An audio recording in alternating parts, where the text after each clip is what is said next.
Bienvenidos a El Orden del Caos, un espacio donde hablamos de cine, series, libros y tendencias actuales desde una perspectiva filosófica.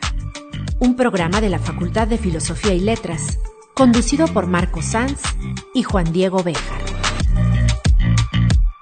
El Orden del Caos, donde la única condición es pensar. Iniciamos.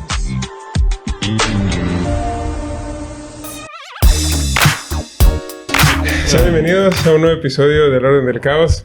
En esta ocasión estoy con Marco. Hola, Marco. ¿Qué tal, Juan Diego? Vamos a hablar de un tema que se nos ha resistido, pero que yo tenía muchas ganas de comentar, de discutir, que es el de Breaking Bad. Y pues obviamente su protagonista, ¿no? Que es Walter White. Es un personaje pues tremendamente interesante, carismático y bastante curioso y complejo, que pues tiene en toda esta serie, que es una de las series que se consideran de las mejores de la historia. Pues el desarrollo de este personaje es uno de los más interesantes y complejos que hay en el mundo de las series televisivas. Pues de eso es básicamente de lo que queremos hablar, de cómo cambia el personaje de Walter White a lo largo de esta serie y qué tipo de cosas se pueden sacar como conclusiones de esa evolución. Por ejemplo, es muy interesante que el argumento de la serie inicia con una noticia que recibe este personaje, que es básicamente que tiene cáncer de pulmón, que ese cáncer es inoperable y que por lo tanto básicamente recibe con esa noticia pues prácticamente una sentencia de muerte, ¿no? Sí. Recibe la noticia de una muerte inminente. Y a partir de ahí se detonan una serie de cambios en su manera de ver el mundo, en su manera de ver la realidad, que básicamente ha estudiado y descrito la filosofía a profundidad de por qué ocurren estos cambios cuando recibimos este tipo de noticias o de qué representan este tipo de cosas. Y pues básicamente quisiera empezar por ahí, por preguntar cuál es el modo en el que una enfermedad, la irrupción de una enfermedad, o más bien el advenimiento de la muerte, ¿por qué impacta tanto básicamente en la vida de este personaje y en cuáles son las consecuencias que traen para Walter White esta noticia de su muerte? No sé si en ese sentido. Sí, es verdad que ya habíamos tenido como la intención, ¿no? de hablar de la serie esta, sobre todo porque pues como bien dices, es una serie que por una parte pues, es una de las grandes series, ¿no? De la corta historia que tiene este género. Y por la otra pues maneja una serie de temas, ¿no? Un complejo de temas que para la filosofía, como has dicho tú, pues resultan muy atractivos, ¿no? Y lo han resultado desde siempre, ¿no? Que de entrada, pues, o sea, qué mejor tema para filosofar que la muerte, ¿no? Partiendo de la premisa misma ya desde Platón, ¿no? Que la filosofía es una preparación para la muerte. Y en ese sentido, sí, el personaje de Walter White, pues es interesante como el hecho de pues, un diagnóstico de una enfermedad que en un principio es terminal, pues hace como una especie de cortocircuito en la biografía de este personaje, un cortocircuito existencial en el que de pronto se le abre un horizonte que uno intuye que jamás se le habría imaginado, ¿no? Y esto es interesante porque, plantea, como tú dices, el problema de cuál es el papel de la conciencia de la muerte. Ya no tanto de la muerte, ¿no? Porque, como seres vivos que somos, pues todos habremos de morir algún día, ¿no? Pero aquí hay una particularidad que muchos autores ven como ese punto que distingue a los seres humanos del resto de especies, ¿no? Y es esta conciencia de la muerte, ¿no? Y cómo esta conciencia de la muerte pues da una serie de comportamientos que luego tienen su impacto cultural, ¿no? Que simboliza una serie de aspectos que resultan significativos para la vida de cualquier persona, ¿no? Entonces, sí, creo que es un ejemplo paradigmático, ¿no? Si cabe decirlo así, de cómo la muerte puede desencadenar, ¿no? O puede desviar la trayectoria existencial de una persona, ¿no? Sobre todo tener la clara certeza de que tus días están contados, ¿no? Sí, sí. El cáncer aquí aparece, o la noticia del cáncer en el caso de Walter White aparece como una espada de Damocles, ¿no? Que empieza a colgar encima de él, que amenaza con, pues básicamente cualquier día cercano, pues acabar con su vida. Y es justo lo que dices, hace que el tipo se replantee todo por lo que había estado viviendo, hace que se replantee el modo en que ha conducido su vida, las elecciones que ha tomado, y básicamente eso lo produce un cambio radical en la vida de este señor. Claro. Y creo, por ejemplo, que una de las cosas ahí curiosas de esto, o de esta experiencia que tiene el personaje de Walter White, es básicamente, en mi opinión, lo que describe Heidegger cuando habla de la angustia. Sí. Justamente voy a hablar de esto, ¿no? Sí, pero básicamente creo que el evento del primer capítulo es un retrato muy claro de la experiencia que Heidegger trata de describir en el Tratado de Ser y Tiempo, ¿no? Que es algo así como una especie de rompimiento de la caída, del sentido de la cotidianidad con la que alguien, pues básicamente ha conducido su vida. Sí. Y que cuando tenemos un rompimiento de ese sentido, de ese mundo, de ese contexto, esa red de significaciones que nos permitía hacer nuestro día a día, cuando se nos rompe todo eso, básicamente vemos al mundo desnudo y nos vemos a nosotros mismos desde la finitud que implica justamente la muerte. Es decir, esa finitud radical que implica la muerte nos pone delante, por un lado, de las cosas que hemos hecho, de las cosas que tenemos alrededor nuestro, y por lo tanto, de una manera radical, de las posibilidades que tenemos y que ya no tenemos. Que eso es quizá lo más duro en el caso de Walter White, que empieza a plantearse hasta qué punto le va a resultar posible o no cumplir con las cosas que él considera que son sus objetivos de vida. Por ejemplo, proveer para su familia, cuidar de su esposa, de sus hijos, y en ese sentido, el verse a sí mismo como una figura paterna y proveedora, y darse cuenta que ya no tiene el tiempo que él creía que tenía, lo pone en la diatriba de decir, o hago algo, o esto ya se acabó y mis posibilidades ya se acabaron. Es decir, o hago algo o ya estoy muerto, básicamente, ¿no? Ya, es que hay una... A mí siempre me llamó la atención, ¿no? Y cuando la volví a ver porque ha sido dos ocasiones que he visto la serie. Ya en la segunda me llamó la atención esto, ¿no? O sea, y justamente lo que hablamos ahora, que una cosa es pensar que en algún día has de morir, ¿no? O sea, es como pues hacer de filósofo y de ponerte a, pues, no sé, como, ay, el fin, la finitud, el ser humano es finito, la muerte, algún día moriremos, etc. Y digamos que el estremecimiento que te pueda producir eso es incomparable, ¿no?, al que te puede producir el hecho de que de boca de un médico te digan que en efecto te vas a morir y que tus días están contados. Y no solo, sino que además un diagnóstico como el del cáncer te puede incluso fechar, ¿no? Dices, oye, tienes tal y como está extendida la metástasis, lo que sea, pues tienes 3 meses, ¿no?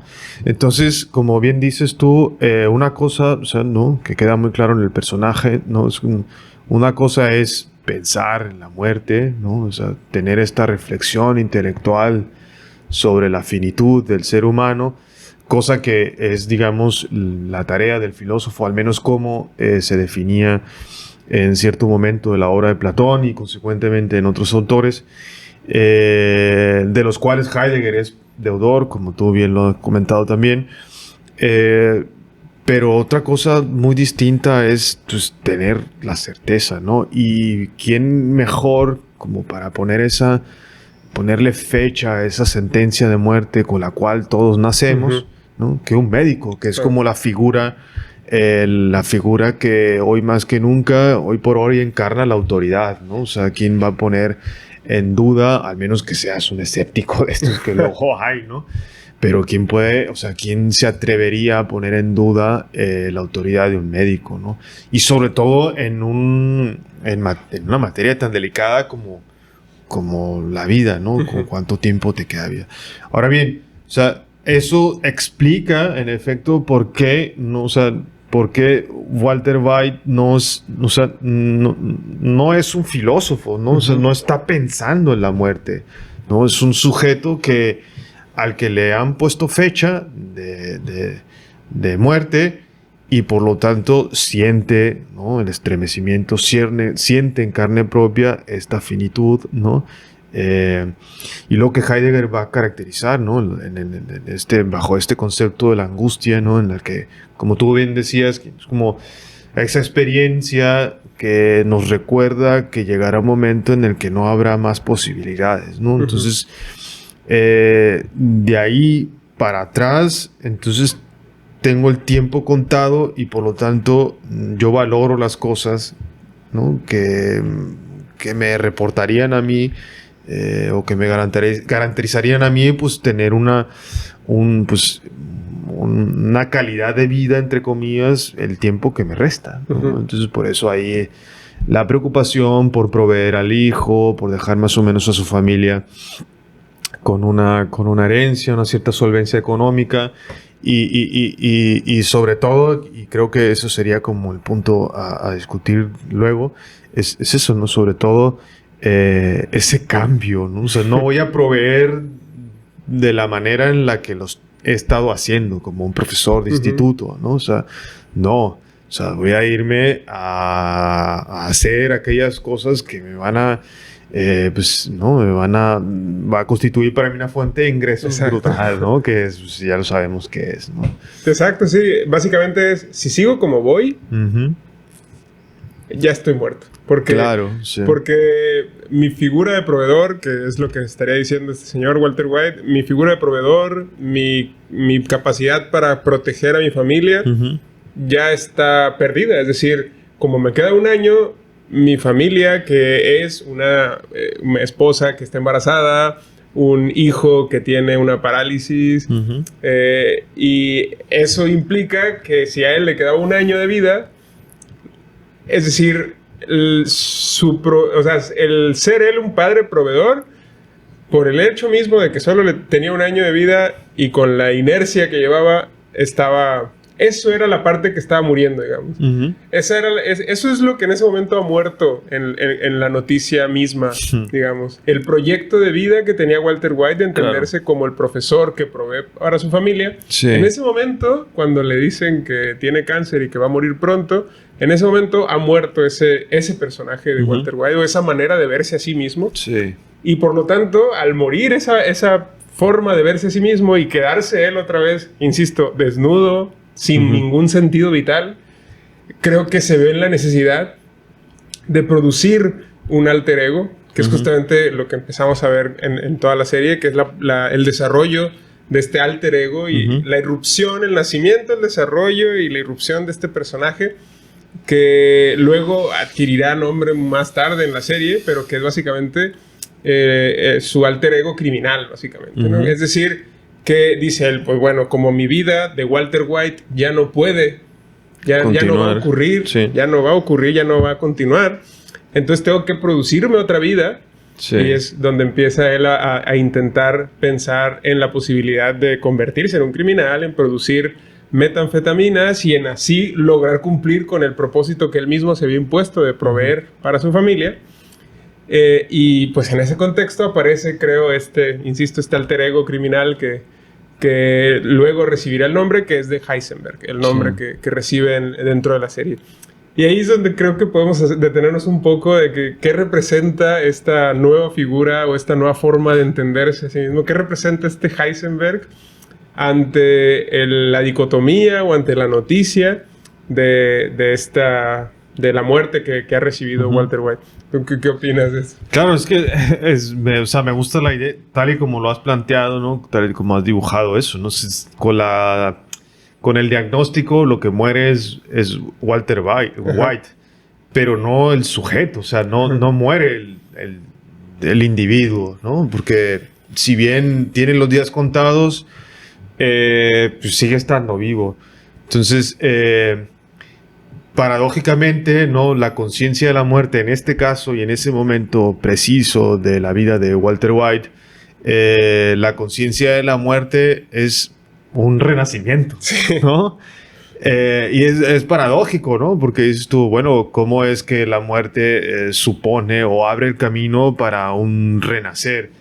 Pues precisamente planteando, ¿no? Borrando de golpe, digamos, esa faceta del individuo, del sujeto, que en ese momento es Walter White, ¿no? Borra de un golpe esa faceta como el profesor de instituto, proveedor de familia, etcétera, etcétera. Aunque lo de proveedor sigue manteniéndose hasta cierto momento, ¿no? Luego la ambición lo vuelve un poco loco, pero digamos que la figura de proveedor sigue manteniéndose y sin embargo, poco a poco, ¿no? Cuando va desapareciendo esta faceta de profesor, también un poco moralino, hasta cierto punto fracasado, al menos desde cierto punto, ¿no? El punto de vista, así como esa figura de profesor fracasado, porque tenía a lo mejor unas ambiciones intelectuales, profesionales, que se dejan entrever por ahí, ¿no? Pero que no llegan a realizarse porque pues, finalmente la vida misma lo orilló a llevar una vida convencional, ¿no? Con la familia, etcétera, ¿no? En un barrio ahí. Además, también es muy significativo que sea en un pueblo ahí, estos de Estados Unidos, del sur, Albuquerque, ¿no? Creo que estos pueblos un poco... Pues rancheros, ¿no? Que no tienen mucho futuro más que el que llevar esa vida demasiado doméstica, ¿no? Resulta también eso como muy significativo, ¿no? Entonces, que sea, ¿no? Que una vez borrado ese libreto dentro de la vida de Walter White y que sea una figura como la que va a encarnar Heisenberg, la que lo sustituye, la que lo suplanta, llevaría a pensar que, ¿no? Es como también esa lectura que se puede hacer, y ahí está como lo delicado, ¿no? Lo delicado de la serie, ¿no? De la trama, como, o sea, porque luego llegamos a sentir simpatía por un personaje como el de Heisenberg, cuando a todas luces es un monstruo. Exacto, ¿no? Entonces está lo delicado, decía, y lo interesante, porque llevaría a pensar que una vida auténtica no es la que se sujeta a las convenciones, ¿no? Sino la que precisamente rompe con todas las legalidades, con este marco legal en el que muchos de nosotros pues, decide finalmente vivir, ¿no? Y que pues también pues mantiene esa relación un poco de disfrute, de gozo, pero también de sufrimiento. Dices, oye, pues es que a mí me gustaría dejar a mi familia e irme a viajar, ¿no? O sea, es como, solo me haría falta, no sé, la conciencia de la muerte como para hacer eso, pero mientras eso no llegue, pues no lo hago. Entonces el caso de Walter White plantea esa disyuntiva que cualquiera de nosotros, o sea, lleva sobre sus espaldas, ¿no? La disyuntiva de esos... ¿Qué hago con mi vida, ¿no? Y cuál es la vida que yo deseo llevar, ¿no? Y por qué, ¿no? O sea, ¿por qué es algo tan tremebundo como la muerte la que supondría ese punto de inflexión para valorar qué proyecto de vida me gusta más y cuál menos, ¿no? Sí. Es que, de hecho, por eso me interesa mucho esto que dices de que estos finalidades o estos fines que se autoimpuso Walter White de proveer a su familia, de cuidarla y demás, son cosas con las que uno empatiza y que son finalidades tremendamente nobles, porque finalmente pues no son motivos egoístas, no son motivos personales o no sé, hedónicos o de algún otro tipo, sino que son sacrificiales, nobles, es lo más natural del mundo, que se entienda al hombre como una figura proveedora y todo esto, hacen, creo que conectemos con esa necesidad de cumplir esos fines o esos deberes que se autoimpuso el personaje, incluso a pesar de que elige hacerlo de una forma brutal, poco convencional, ¿no? Digamos, rompiendo las leyes básicamente y convirtiéndose así en un criminal. Y creo que eso es lo que inicialmente podríamos pensar. Que efectivamente estas finalidades nobles que se autoimpone el personaje son, o podríamos pensar que son legítimas en un principio, que son auténticas, que verdaderamente él está preocupado por lograr eso. Porque, insisto, por la sentencia de muerte y todo esto, podemos asumir que sí, que la figura de Heisenberg aparece como una alternativa para cumplir con los propósitos que él se había puesto como Walter White, pero que por ser Walter White un personaje pasivo, mediocre, hasta cierto punto fracasado, como decías, pues Walter White no fue capaz de lograr esos objetivos en su vida, no fue capaz de lograr la seguridad para su familia, y Heisenberg aparece como alguien que sí podría resolver esas cuestiones, como alguien que sí podría lograr esos objetivos, y por lo tanto pareciera que lo que justifica las actividades criminales que inicialmente empieza a hacer el personaje serían estas finalidades nobles que inicialmente, insisto, parecen estar ahí como el objetivo del crimen, insisto. Claro, pero es exacto. Yo, o sea, podría, ¿no?, suscribir tu lectura. Pero luego está ¿no? Conforme la serie va avanzando, exacto, ¿no? Te das cuenta de otras cosas que, digamos que esa conclusión empieza a tambalearse, ¿no? Porque justamente, o sea, si partimos del hecho de que Walter White, ¿no?, es el profesor, ¿no?, mediocre, fracasado, pero que, sin embargo, tenía ciertas ambiciones, ¿no? Tenía cierta aspiración a convertirse, pues, en ese científico, una autoridad dentro de su rama, etcétera. Pues se estaría ahí como, pues, intuyendo, ¿no?, vislumbrando que en el fondo, o sea, este individuo, ¿no?, o sea, bajo la coraza de Walter White, que decidió llevar esta vida convencional, pues, ya vivía Heisenberg, ¿no? Que Heisenberg en realidad es el verdadero personaje, ¿no? Y el que estaba incluso antes, ¿no? O sea, como la personalidad latente en Walter White. Entonces, Heisenberg estaría, pues no sabemos, puesto que la serie arranca, ¿no?, en un punto muy preciso de la vida de este hombre. Pero atendiendo cómo se desarrolla y lo que digo, o sea, estaríamos pensando y dando por hecho que Heisenberg es una personalidad que ya estaba perfectamente, ¿no?, madurada antes de que la serie arrancara, ¿no? O sea, se estaría, digamos que la serie es como una preparación, ¿no?, dramática para que irrumpa Heisenberg, ¿no?, como el verdadero protagonista de esto, porque en ese sentido, estas finalidades nobles serían un mero decorado. Un escaparate. ¿No? Un escaparate, un pretexto que, bueno, harían como menos violenta la aparición de Heisenberg, como aquella figura, aquel personaje cuyas aspiraciones y cuyas finalidades, pues, rebasan, ¿no?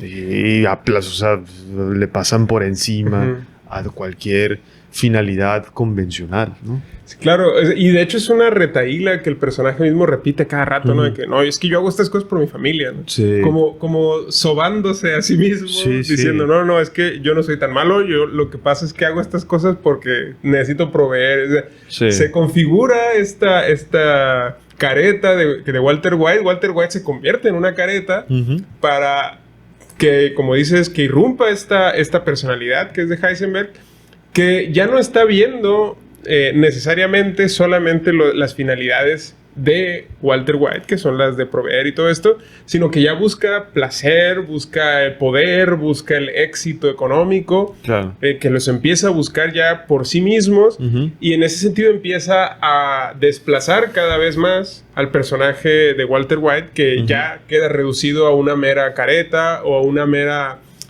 forma de tapar, por decirlo así, al verdadero protagonista, que como señalas es exactamente Heisenberg. Y yo creo que hay varios momentos en los que podemos ver cómo esta transición de la transfiguración de Walter a Heisenberg y esta irrupción de esta doble personalidad va desarrollándose. El primero claramente es el que acabamos de comentar, que es el primer capítulo. Pero hay otros, varios, que donde yo veo, por ejemplo, un punto de no retorno es con la muerte de este personaje de Jane, que era la novia del camarada de Walter, que es Jesse Jesse. Pinkman. Ajá. Entonces, en ese momento, por ejemplo, cuando está ocurriendo que se está ahogando este personaje, ahí vemos muy claramente cómo aparecen las dos personalidades de Walter, ¿no?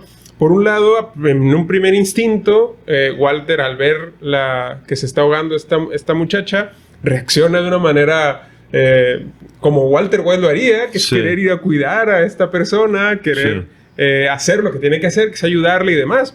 Pero en ese momento, justo en esa transición, el actor es impresionante en retratar el conflicto interno que viven los dos personajes y cómo Heisenberg se impone ante Walter. Claro. Walter, incluso podemos ver cómo prácticamente al interior del personaje da un paso, se hace a un lado, básicamente. Incluso llora, como una especie de bautismo que está dando, de decir, pues te cedo a ti la acción, el volante, te lo cedo. Y en ese momento se acaban, cruza una línea que era el que Walter seguía conservando ciertas rectitudes morales, seguía viéndose a sí mismo como un proveedor, como alguien que estaba haciendo las cosas solamente para lograr el bien de su familia y demás. Y en ese momento ya es capaz de asesinar a una inocente, porque podrá tener sus cosas el personaje de Jane, pero era alguien que no estaba en el negocio y que no tenía por qué morir. Y en ese momento, digamos que la moral cede y Heisenberg irrumpe como alguien que ya no va a respetar la moral y que va a buscar sus fines pese a todo, incluso siendo capaz de asesinar a alguien que no tiene por qué morir, que ya había cometido otros asesinatos, pero en ese momento lo hace en contra de alguien que en principio no tendría por qué morir, como digo. Ahí me parece que una buena analogía de lo que ocurre en ese capítulo, que me parece uno de los más brutales de la serie, es lo que ocurre en la novela que es una novelita de Stevenson, de Jekyll y Hyde. Mr. Hyde. Y que cuando la transfiguración de el doctor Jekyll a Mr. Hyde ocurre cuando se toma una pócima, ¿no? Sí. Yo creo que ahí el posible paralelismo son exactamente las lágrimas de Heisenberg, que funcionan de alguna manera como una especie de pócima, y que ahí cede el control de su vida a Heisenberg, que insisto, ya no respeta a partir de ese momento los límites morales que Walter White se había autoimpuesto para la consecución de sus objetivos. Creo que ahí es muy interesante cómo el personaje de Walter White, como dije, pues deja de tomar las riendas de la vida de este personaje, y ahora es justamente Heisenberg el que adquiere mayor poder dentro de la vida de esta persona, de este hombre. Por eso creo que ese momento es así como que muy, muy simbólico del rompimiento y de la adquisición del poder de Heisenberg como el que toma las decisiones en la vida de Claro, Walter. o sea, encaja perfectamente en pues lo que ya yo creo que podría considerarse como un arquetipo, ¿no? Esta figura que encarna en la novela de Stevenson de Dr. Jekyll y Mr. Hyde, que también se replica más cercano a nosotros, o sea, más cercano... por ejemplo, en Hulk también sería como un poco se estaría moviendo la misma constelación arquetípica, ¿no? Como esta dualidad, esta bipersonalidad que bueno, vienen a representar como el orden y el caos, ¿no? Va a ser como un poco pero el caos no como ese caos que disfruta siendo caótico, ¿no? Sino como ese caos cuya aspiración es establecer un nuevo orden, ¿no? Que es su orden, ¿no? Exacto. Entonces, sí, este capítulo, que también a mí me parece uno de los más tremendos, más intensos. Y es curioso que, como tú bien lo has subrayado, o sea, no es una acción violenta la que termina decidiendo, ¿no? Quién es qué personalidad es la que finalmente va a tomar las riendas del drama de este individuo, ¿no? Sino que es una renuncia, ¿no? O sea, es como, o sea, las implicaciones son tremendas, porque dices tú, bueno, uno estaría tentado de pensar que, bueno, como Heisenberg va a ser finalmente la personalidad que triunfa, la que se impone, pues sería un acto, ¿no? O sea, el acto para entrar en escena y adueñarse de la trama, pues tendría que ser como, pues, a la altura de la maldad, ¿no? Y de la violencia de la que es capaz Heisenberg. Y no se está una chica ahogando con su propio vómito, que yo creo a estas alturas ya todo el mundo la vio, así que podemos hablar abiertamente de decir abiertamente lo que podría ser, lo que pudo haber sido hace tiempo un spoiler. Se está ahogando porque, bueno, se ha pasado drogando toda la tarde y se está ahogando, y bueno, y es como, oye, pues voy a hacer lo mínimo para que, ¿no? Y las lágrimas ahí simbolizando, ¿no? Bautizando a Heisenberg, ¿no? Para que, ya, bueno, a partir de aquí tú eres el que toma el control, porque yo ya no puedo, ¿no? Y por otra parte sería como, es también como muy simbólico que sea ella la que ¿no? que represente este punto de inflexión en la trayectoria de Walter White, porque es desde el punto de vista desde la perspectiva de Walter White, Heisenberg sería como, o sea, un obstáculo para el cumplimiento de sus metas. Al revés, ¿no? Desde la perspectiva de Heisenberg, Walter White es el obstáculo. Sí, pero en este caso sería, okay. O sea, para terminar de redondear la idea, o sea, ella sería un obstáculo porque es precisamente la que está, digamos, pues llevándose a Jesse Pinkman, ¿no? O sea, estás sacando a Jesse Pinkman de todo este plan que Heisenberg está urdiendo, pues para continuar con con la producción de drogas. Entonces es como la primera pieza que hay que apartar, ¿no?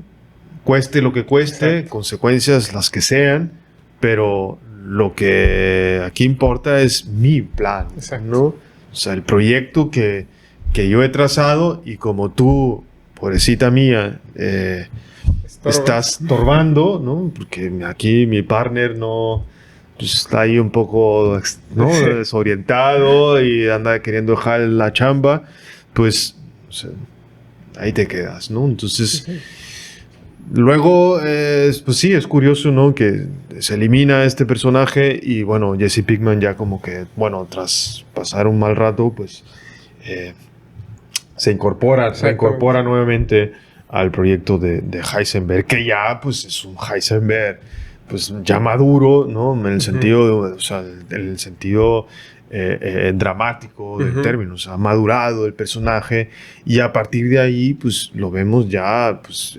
escalando en el mundo de la droga. En el mundo de la droga, y escalando también en la forma visceral y cruenta en la que se va conduciendo, ¿no? Sí, ese momento creo que es uno de los momentos así más decisivos del tránsito de Walter a Heisenberg. Otro momento que me parece así como muy simbólico de la serie es mucho más tarde, que creo que es donde se ve este conflicto casi ya llegando a sus límites o en sus momentos últimos, que es donde pues básicamente se revelan que estos iniciales objetivos que tenía el personaje de Walter, que era proveer a su familia, conseguir dinero y dejarles la seguridad, esto durante los temporadas va logrando amasar una cantidad de efectivo, la guarda debajo de su casa y ahí va guardando su caja fuerte, su caja chica llena de dinero para dejarle a su familia. Llega un punto en el que se enfrenta a Ghost Fring y en el que decide huir porque pues en la lógica de querer proteger a su familia, la decisión extrema de huir pues se presenta casi como la única. Pero en el momento de llegar a buscar el dinero que él con tanto esfuerzo había logrado acumular, se da cuenta que ya no está ese dinero porque su esposa se lo entregó al que en ese momento era su amante, ¿no? Sí. En ese momento ocurre algo que es el quiebre por completo del personaje de Walter, que era, insisto, alguien que había estado funcionando simplemente como una justificación para toda la actividad criminal y todos los actos abominables que había hecho Heisenberg. Walter se había plantado simplemente como una justificación heroica de que soy el padre proveedor y es lo que tengo yo que hacer. Y en ese momento, cuando se le viene abajo todo eso porque ya no es capaz, porque ya no tiene su dinero que tanto trabajo le ha costado acumular, vemos una carcajada maníaca. Sí. Que es, yo creo, un momento en el que Heisenberg, desde mi punto de vista, está señalándole su propio ridículo a Walter, de decirle, ves que tus objetivos no son más que fantasías tontas. Y es un momento en el que, insisto, es Heisenberg diciéndole a Walter White pues lo ridículo que ha hecho y que ha sido al tratar de buscar estos fines moralmente deseables y moralmente heroicos de proveer a su familia, de cuidarlos y demás.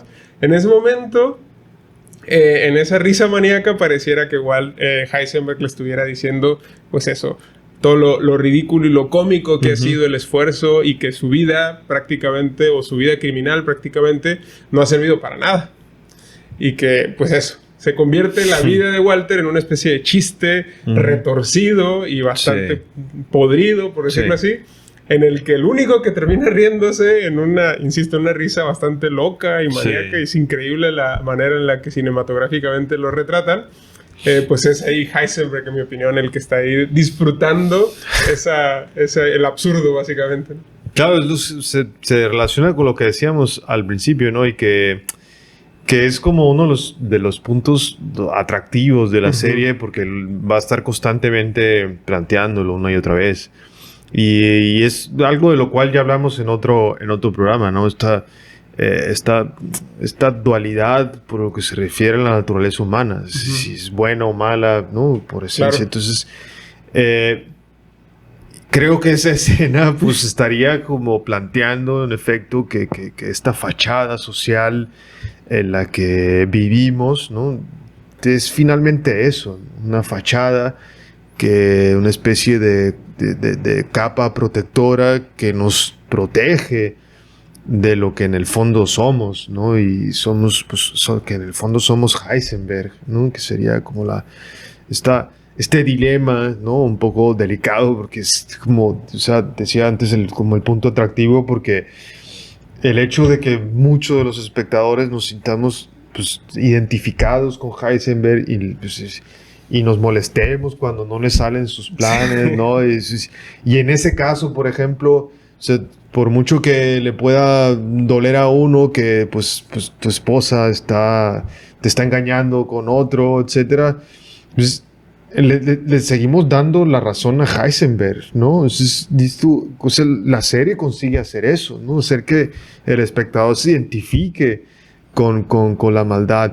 Y llevaría por eso esa conclusión delicada de decir que en el fondo los seres humanos somos malos, ¿no? Y la civilización, la sociedad, lo que hacen es como limar esas asperezas de nuestra naturaleza y entregarnos como hacernos parecer unos cachorritos. Pero hay de aquel momento en el que se agriete esa capa, se quiebre, se termine fragmentándose, porque lo que va a salir pues es Heisenberg, ¿no? Y en efecto esa risa que bueno, nos estaría indicando, estaría diciendo que, ¿ves? O sea, esa vida es un engaño, es una fantasía, ¿no? Entonces, de haberme hecho caso a mí, Heisenberg, pues no estarías pasando por eso, ¿no? Porque, o sea, eso no me habría pasado a mí. Exacto. Porque Heisenberg habría calculado milimétricamente todo para que no, o sea, en ningún momento mi dinero que tanto me ha costado y que es como la prueba fehaciente de que soy exitoso, ¿no? Que soy exitoso en todos los niveles, ¿no? Pues, o sea, me habría encargado de que, o sea, mi esposa jamás, ¿no? Siquiera se le hubiese imaginado que yo tenía esa cantidad de dinero en el sótano de mi casa. Exactamente, ¿no? sí. Es increíble ahí eso que, por lo que mencionas también, de que podemos ya entender aquí cómo Walter y Heisenberg se revelan algo así como en una lectura, digamos, psicoanalítica. Podríamos entenderlos como una especie de inconsciente, que sería básicamente los deseos y las pulsiones representarían a este personaje de Heisenberg. Y por otro lado tenemos a este ego enfocado, obsesionado por cumplir sus deberes, cumplir con el superego, que sería justamente este Walter, que es básicamente ahí el asunto. Y en ese momento vemos cómo pues eso, el inconsciente está señalándole su ridículo, ¿no? Claro. al ego. Otro momento que también me interesa muchísimo de ver este conflicto entre Walter y Heisenberg es ya uno de los episodios finales de la serie, que es cuando ocurre la muerte de Hank. Y a mí me parece que también ese momento es tremendo, es uno de los más brutales, porque se revelan de una forma insoportable y de una forma inevitable las consecuencias de básicamente lo que ha hecho durante la serie, durante ese año creo que dura los acontecimientos que vemos en la serie. Todo lo que ha hecho Walter y Heisenberg, cómo se revelan esas consecuencias con la muerte del personaje de Hank. Y en ese momento, con la muerte de Hank, cae de rodillas el personaje y pues otra vez creo que ocurre algo así como una especie de transmutación. Sí. Ahí vuelve a ocurrir un quiebre completo del personaje y vemos el fracaso ahora ya no solo de Walter, sino también el fracaso de Heisenberg, que al ver amenazado a Hank, incluso Heisenberg se cede, ¿no? Y dice, te entrego el dinero, pero déjalo. Es un límite increíble que ni siquiera Heisenberg se atreve a cruzar, el de la muerte de Hank, pero que al ver cómo la muerte ocurre, pues eso, se derrumba y se revela como incluso un fracasado, que pierde incluso todo el dinero que había logrado acumular otra vez, y por eso el gran poema que recitan ahí, que es básicamente el de este rey, no recuerdo cómo se llama el rey, pero es un rey antiguo que básicamente estaría representándose aquí a través de la figura de Heisenberg, como Heisenberg, que había logrado, insisto, otra vez sus objetivos, aquí fracasa inevitablemente y se le revelan las consecuencias y pues, también el fracaso que no solo Walter había logrado fracasar con otras cosas, sino que también Heisenberg fracasa. Es decir, que ninguno de los dos caminos es totalmente capaz de lograr sus objetivos. Y eso es uno de los momentos, insisto, más brutales, ¿no? Cuando cae de rodillas y se derrumba y se quiebra otra vez este personaje. Claro. Es eso, ¿no? Y es interesante que lo plantees como en términos de límite, ¿no? Porque estaríamos si partimos de lo que decíamos antes, de que se simbolizan como el orden y el caos, ¿no? Estas dos figuras. Lo que decía, ¿no? O sea, no es un caos absoluto, ¿no? Sino un caos en trance de sustituir un orden, ¿no? Entonces, ahí estaríamos, ¿no? En ese punto, ¿no? En el que, bueno, la escena también es como muy, muy, muy intensa, ¿no? El asesinato de Hank. Pues ahí, ¿no? En el medio del desierto, ¿no? Eso es como también muy, muy simbólico.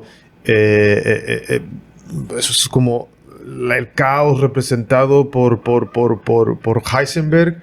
Es un caos en trance de sustituir un orden que en ese entonces ya lo ha sustituido, ¿no? Ya es Heisenberg habiendo sustituido a White, pero sin embargo hay ciertos límites, ¿no? O sea, si se rompen algunas cosas, si se eliminan algunas cosas, en este caso Hank, entonces es otro caos, ¿no? Sí, claro. Tratando de sustituir el orden que el caos anterior terminó instaurando.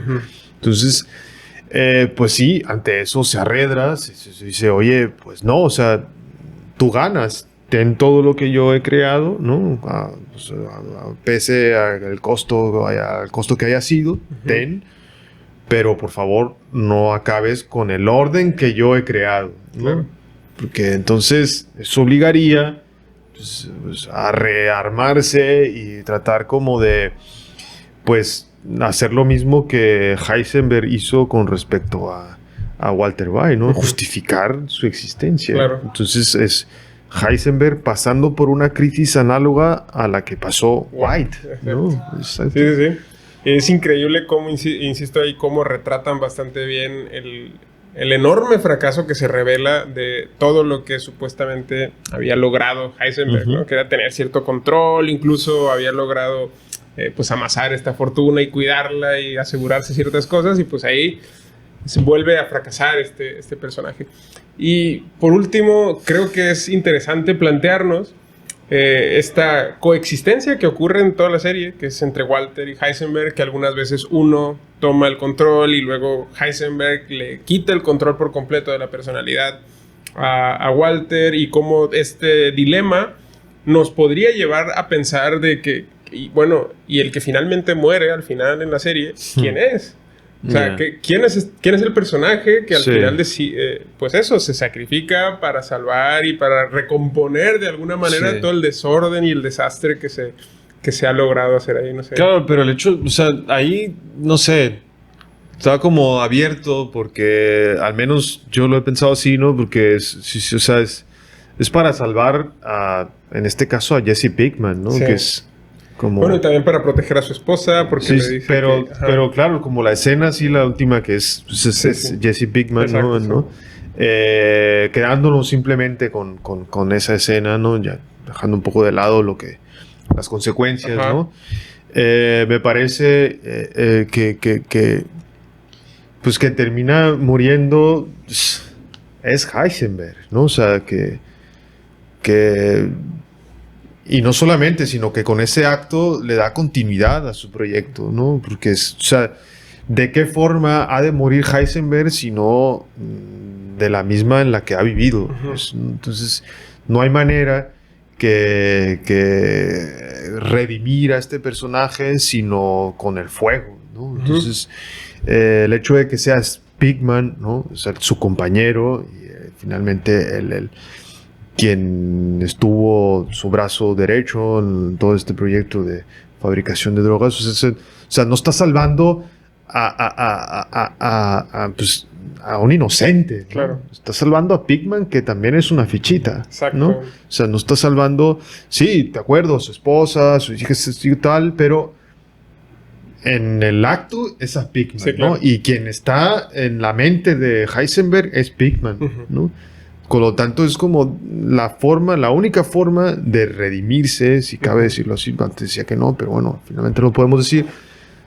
Y como inmortalizar a Heisenberg, ¿no? Es con una muerte proporcional a la vida que llevó Heisenberg, exactamente. Y salvando aquello que podríamos considerar incluso la creación, ¿no? Por antonomasia de Heisenberg, y es Pinkman. Ajá, sí, que se convierte en algo así como el mentor de Pinkman. Claro, ¿no? O sea, la creación no es el dinero, no es la droga, no es el emporio incluso el laboratorio, ¿no? En el que claro, no es Pinkman, ¿no? Es Pinkman, es como esta figura un poco pues, maltrecha subjetivamente, pero que al final pues, no termina siendo como esa, ¿no? Un apéndice de este personaje. Sí, o sea, tú dirías que quien finalmente muere en el cuerpo de Walter es Heisenberg. Sí, sí. Yo estoy de acuerdo, creo que esa es una lectura tremendamente válida y muy interesante, pero hay varias cositas que a mí me hacen sospechar de que sea Heisenberg, ¿no? Porque, por ejemplo, el hecho de que cuando Jack al final quiere fumar, ya está a punto de morir y le dice, si no me matas te doy tu dinero, le dice algo así. Y lo mata, ¿no? Sí. Y insisto, tiene una actitud sacrificial, tiene una actitud de querer salvar a Jesse, tiene una actitud que ya no le interesa el dinero, lo cual me parece que se alinean más con las actitudes y con los valores de Walter que con la manera en la que ha actuado Heisenberg. Entonces, creo que el que podríamos estar viendo ahí es de nuevo un Walter madurado y pasado por el digamos... por las armas por el crisol de Heisenberg, sí. y por lo tanto un Walter, digamos, 2.0, el que ahí ya no solo tiene pues las virtudes de desear cosas buenas o morales o fines nobles, sino que además tiene todas las habilidades para conseguirlo. Yeah. Y en ese momento, vemos, insisto, creo que podríamos ver a un Walter con las habilidades de Heisenberg o instrumentalizando a Heisenberg para lograr objetivos ahora nobles, ¿no? Que son las de liberar justamente a Jesse y volver a proteger a su familia y demás. Quizá es otra lectura posible, pero hay otra que me interesa mucho también, que es que pues haya ahí una conciliación de ambos. Yeah. Que estemos viendo a los dos ya reconciliados, ya no una dualidad, como habíamos visto, una dualidad que estaba en conflicto de manera previa y que durante toda la serie la vemos pelear y burlarse y pelearse el poder y el control, que quizá lo que vemos ahí ya es una conciliación de estas dos personalidades y vemos a un Walter White reconciliado consigo mismo, con su Heisenberg, con su alter ego, y que es finalmente ahí donde él muere en sus propios términos, ya sin haber importado en la muerte que le anunciaron en un principio, y que por lo tanto quien muere es ambos, ¿no? Que mueren conciliados de alguna manera en armonía, por decirlo así. Es decir, que ante esa decisión final del sacrificio, que ya es una muerte completamente distinta, él logra lo que nunca había logrado antes, que es básicamente la armonía interior. Claro. La cierta paz que es tremendamente torcida, pero es al final una especie de paz interior la que logra este personaje ahí. Claro, eso sí, creo que también aceptaría esa lectura. Bueno, sobre todo por lo que decíamos también, ¿no? Que la serie tiene esa virtud de que constantemente está planteando este conflicto, este dilema, esta disyuntiva entre estas dos personalidades, ¿no? Aun cuando hay un buen tramo en el que decíamos, pues es Heisenberg el que termina dominando. Entonces, sí, yo creo que visto así, pues sería como una forma también como de volver a plantear el hecho de que al final esta dualidad es irresoluble, ¿no? Entonces solo llevándola hasta el extremo en el que, bueno, dará fin, pues, ¿no? Con la muerte de quien está encarnando esa tensión, es que se acaba, pero de haber seguido vivo, pues seguiría... ¿no? Que eso es lo interesante, que él podría haber continuado con vida, pero deliberadamente decide morir, ¿no? Que es por eso que menciono que... No, y como dices, en ese punto en el que aparentemente, en el que efectivamente se ha alcanzado un equilibrio, ¿no? Entonces sería como también muy, muy significativo. Exacto. Que fuese así, ¿no? Sí, ahí hay como una especie de apoteosis sacrificial en la que él, pues se concilia consigo mismo y decide que es la mejor manera de irse, básicamente. Claro. Y creo que eso es una forma muy intensa de cerrar el arco del personaje, ¿no? Que, insisto, sea como sea que entendamos que quién es el que está ahí muriendo, creo que hay un cierre increíble de este personaje que es inmejorable, creo. Es genial, sí. Y por último, hay una cosa que me parece una de las preguntas, creo que quedan en la serie, que hay muchísimas, ¿no?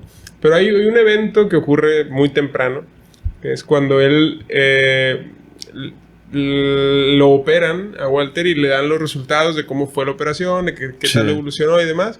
Pero él se había asustado porque había visto en la radiografía un bulto ahí y él pensaba que iban a ser muy malas noticias. Pero finalmente le dan muy buenas noticias y le dice que todo va bien y que va a vivir mucho más de lo que inicialmente creía. Sí. Y entonces pues toda alegría, toda felicidad, todos se alegran y él se va un momento al baño. Llega al baño, se lava las manos, saca toallas de papel de un toallero, se seca, se queda viendo su reflejo en el toallero y golpea el toallero Sí. aparentemente con coraje y frustración. Claro, porque no tiene... ¿no? Y ahí, y con el reflejo distorsionado por haber golpeado al toallero, cierra el capítulo. Ahí la pregunta que todos nos hacemos, los que vemos esa escena, es ¿por qué carajos hizo eso? ¿No? ¿Por qué decide golpear? Yo creo que es por eso, ¿no? Que lo que enlazando con lo que decíamos al principio, que es precisamente ya no tiene la excusa para darle salida a esa verdadera personalidad, ¿no? Que había descubierto, o al menos que había, digamos, aflorado de una forma que no había previsto. Entonces, creo que ahí juega otra vez, ¿no? Estaríamos ante una escena que juega con esto y estaría dando a entender que, bueno, que el destino es que Heisenberg salga. Entonces, y una excusa perfecta es la muerte. Exacto. ¿No? O sea, la conciencia de que Walter White morirá en cualquier momento. No sé cómo. Creo que es la frustración, el coraje, es eso que dices, ¿no? Es haber perdido su gran justificación, ¿no? Claro, Su gran pretexto. también es como muy simbólico que, o sea, romper la imagen, pues es la imagen, la apariencia de Walter White, exacto, ¿no? Entonces, sí. que se ha salvado. Entonces, romper la imagen de Walter White y ver si entre las grietas se asoma Heisenberg. Exacto. ¿No? Creo que ese es el asunto, ¿no? Que cuando vemos esa última escena, esa última fotografía de ver el reflejo de Walter White distorsionado por el toallero golpeado, es como si Walter hubiese admitido en ese momento que Heisenberg ha llegado y para quedarse. Claro. Y que ahí está con coraje y con frustración asumiendo la intencionalidad de Heisenberg por fin desnuda, claro, sin pretextos, injustificada, sí, pero que ahí está, que no se puede deshacer de ella y que incluso no quiere deshacerse de ella. Claro, aunque le cueste admitirlo. Sí, el golpe estaría dando exacto, a entender eso, ¿no? Sí, exacto, es como darle la bienvenida a Heisenberg y decirle, te reconozco, sé que aquí estás, me da coraje, pero eres bienvenido, básicamente. Exactamente. Creo que esa es una escena tremenda, muy simbólica y es eso. Y bueno, termina de redondear exacto, esta reflexión, ¿no? Es que la muerte, ya ven todo lo que provoca, ¿no? Pero bueno. Pues bueno, sin más, pues cerramos con esto. Te agradezco mucho la conversación. No, les agradezco a quienes nos han estado escuchando. Les pido que nos sigan a través de nuestras redes sociales, de Facebook, de YouTube, de TikTok e Instagram. Ahí estaremos compartiendo más contenido.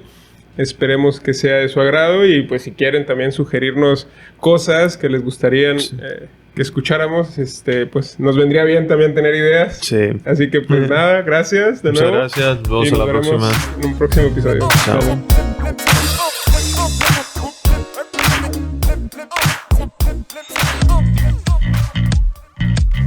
Esto fue El Orden del Caos, un espacio donde hablamos de cine, series, libros y tendencias actuales desde una perspectiva filosófica. Un programa de la Facultad de Filosofía y Letras, conducido por Marco Sanz y Juan Diego Béjar. El Orden del Caos, donde la única condición es pensar. Hasta la próxima.